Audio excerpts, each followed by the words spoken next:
Bonjour, aujourd'hui on va parler des femmes et des arts martiaux. Former une ceinture noire féminine dans un dojo mix requiert une bonne dose de conscientisation, autant du prof que des garçons et de la pratiquante elle-même. Au Québec, le judo de compétition féminin est actuellement extrêmement fort avec des filles comme Christa Degucci, Jessica Klimkate, Catherine Beauchemin-Pinard.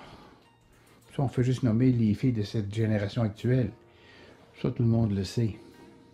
Mais ce que les gens ne prennent pas conscience, c'est des efforts supplémentaires puis des embûches que toutes les femmes qui s'inscrivent à nos cours d'arts martiaux doivent aplanir en plus. Que ce soit au judo, au karaté, en aïki, c'est la même chose. Mais avant d'aller plus loin, si vous aimez les vidéos, n'oubliez pas de nous donner un pouce en l'air, d'activer les clochettes pour recevoir les notifications. On sort une vidéo par semaine.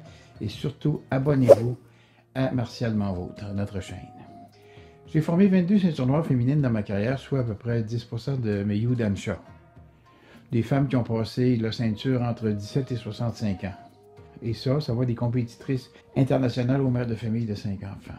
Les motivations, quant à elles, vont d'apprendre à se défendre ou se mettre en forme ou simplement socialiser et briser l'isolement, sortir de la maison. Donc, un éventail de motivations qui est très très large. On le doit reconnaître, par exemple, avec un petit plus. C'est pas toujours vrai que la femme est égale à l'homme dans l'intimité des foyers. Ça se traduit par des contraintes de temps qui sont supplémentaires aux gars.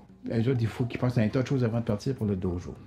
D'ailleurs, dans beaucoup de pays, l'égalité des sexes est loin d'être une chose acquise. Il faut juste regarder de ce qui se passe dans le monde.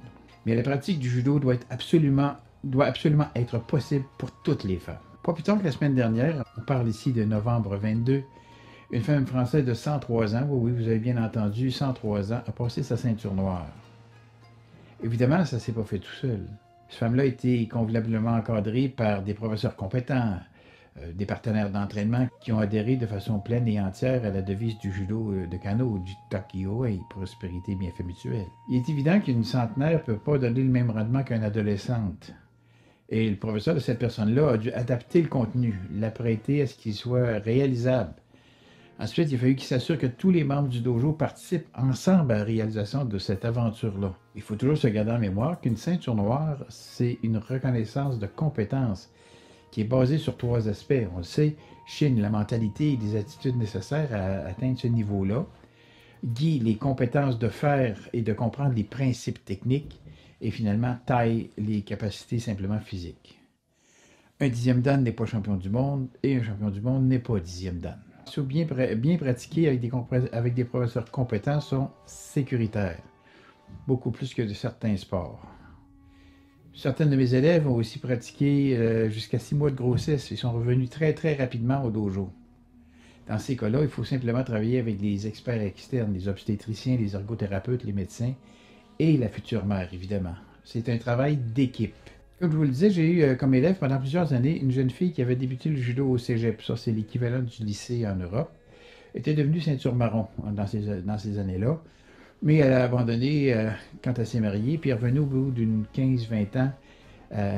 Entre-temps, elle avait eu 5 enfants. De ceinture marron, elle a repris la pratique et est revenue au grade de 3e dan. Ce qui est quand même une bonne performance, il faut l'admettre. Un autre facteur plus présent chez les femmes que chez les hommes, c'est de faire du judo pour apprendre à se défendre. La notion d'autodéfense, elle nous échappe peut-être, en tout cas en Amérique, elle nous échappe peut-être un peu. Mais c'est un aspect qu'on devrait peut-être considérer, puis qui serait peut-être plus apprécié qu'on pense. La violence faite aux femmes fait trop souvent, malheureusement, la manchette des jours. Puis d'un autre côté, la sensibilité de la société s'est exacerbée avec les phénomènes du MeToo en Amérique, puis du balance ton port en Europe. Certains arts martiaux, judo, jujutsu, aikido, sont une discipline de promiscuité. Le judo au sol, notamment, vu par des gens de l'extérieur, peut pour le moins qu'on puisse dire prêter à interprétation. Il faut justement, simplement en être conscient. Il faut tendre une oreille discrète aux commentaires et aux blagues douteuses et intervenir rapidement en cas d'entorse, même légère, au respect en prétextant l'humour, par exemple. Ça, c'est déjà, c'était une blague. L'entraînement de ces femmes-là est mixte, sauf en de rares occasions, et ce, dans la plupart des pays. Il va devenir féminin que juste uniquement dans quelques pays, puis même là, il faut se rendre au niveau de l'équipe nationale pour qu'elles soient en mesure de travailler entre elles. Puis pas toujours, même là, pas toujours.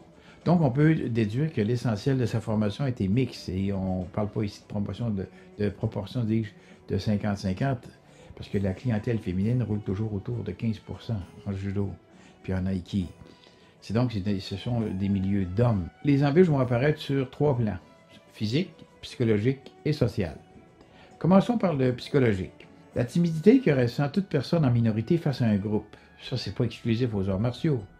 On prend les métiers non traditionnels, par exemple. Ben, ça, mes amis, c'est un premier obstacle pour une femme qui est le moindrement réservée ou timide. Une deuxième embûche, c'est les arts martiaux sont plus étiquetés comme un sport de garçon. Comme ici en Amérique, le hockey, bien que ce soit mix, mais c'est les gars, une équipe de gars ou une équipe de filles.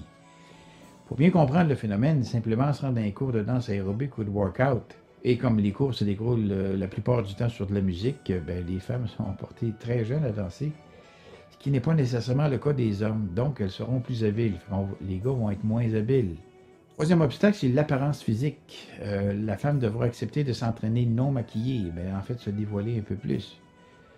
Puis l'apparence vestimentaire, ben, un gi, c'est un vêtement qui est apprécié pour valoriser la pratique des arts martiaux. Puis c'est pour ça qu'il a été conçu. Et certaines femmes vont trouver ça affreux. On peut comprendre. Allez donc vous promener dans une classe de ballet jazz en collant devant 30 femmes. Vous allez comprendre qu'est-ce qu'ils ressentent. Le quatrième obstacle, sur le plan psychologique, c'est quand une femme quitte la maison pour se rendre au dojo, elle se pose toujours la question, est-ce que je vais être la seule femme ce soir? Mais ça, c'est pas un genre de question que les gars se posent. Et ça peut être un frein à la motivation.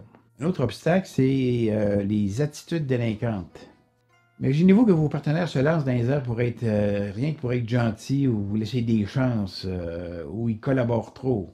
C'est leur manquer de respect, en fait. Comment voulez-vous que ces filles-là progressent dans un contexte pareil? Si vous vous laissez faire. Ou au contraire, on bloque continuellement tout ce qui se fait. Ben, ces comportements nuisibles-là s'expliquent par, mettons, l'ego mal placé d'un homme qui veut absolument pas se faire battre par une fille, même s'il est plus haut gradé que lui. Vous savez, un comportement paternaliste empêche la partenaire de sentir ses forces et ses faiblesses. Puis cette femme-là peut difficilement progresser, en tout cas au même rythme que les autres. À ce chapitre-là, comme prof, il est essentiel de s'assurer que tous les garçons collaborent pleinement.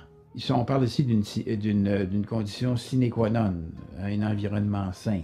Il est très important en classe de veiller à ce que ces femmes obtiennent le même traitement que les autres, en prenant bien soin de doser le gabarit et les mentalités des partenaires masculins qui devront être ouverts d'esprit, puis ils vont donner à l'exercice, dis-je, sa juste valeur. Sans être paternaliste ou encore, au contraire, macho. Sur le plan physique, il y a d'autres embûches. Ces femmes-là travaillent en majorité avec des gens qui sont plus lourds, plus forts, plus grands physiquement. Évidemment, en karaté, ben, il n'y a pas de contact physique prolongé, ça amoindrit la tâche. Mais en judo, en aiki et en jujutsu, ça exige d'elle qu'elle force continuellement, puis qu'elle ajuste les postures, puis il faut toujours qu'elle réfléchisse toujours en tenant compte de ces éléments de déficit gabaritaire. Une seconde, imaginez-vous vous entraîner pendant toute la pratique avec des gens qui sont plus lourds de 15 kilos. Bien, pour eux autres, ces filles-là, c'est comme ça, puis c'est comme ça tout le temps. Imaginez-vous travailler avec des gens du même poids, mais qui seront la plupart du temps beaucoup plus forts que vous, dans la plupart des cas. Bien ça, mes amis, c'est pas sexiste, c'est biologique.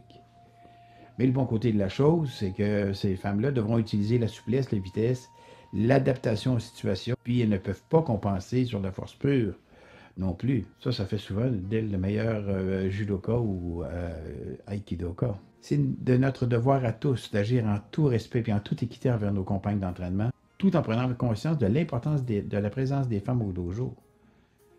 Prenons donc le temps de les écouter et de prendre toute la mesure de leurs efforts. C'est ce que j'avais à vous dire là-dessus, en espérant que ça vous a plu. Mais avant d'aller plus loin, n'oubliez pas le pouce en l'air. Si vous avez aimé, activez les clochettes pour recevoir les notifications. On sort une vidéo par semaine et surtout, partagez ces vidéos-là. Puis, s'il vous plaît, abonnez-vous à la chaîne Martialement Vôtre. En attendant, faites attention à vous et à la prochaine.